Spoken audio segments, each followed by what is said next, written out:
Ako si Rodolfo, operator ng DTF machine dito sa Transfer It LCC Legazpi. Ito ay ginamit ng 7 araw na may total ng 47 meters. Ito ang printer head. Heto naman ang capping na may 100% good condition. Daily checklist. Head clean.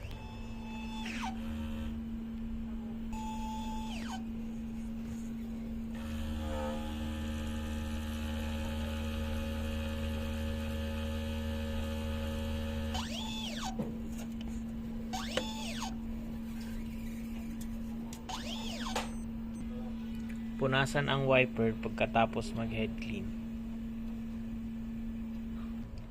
Nozzle test.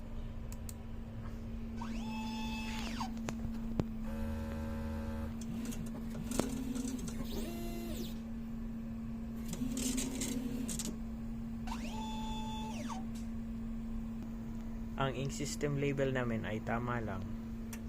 Ang damper ay pinalitan noong March 2026. Ito ang ABR. Ang waste tank ay nilinis ngayong araw. Dito naman nakalagay ang ground wire.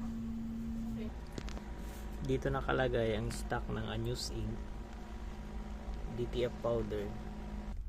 Dito naman nakalagay ang stock ng DTF film, used ink, consumable withdrawal, weekly inventory, daily output,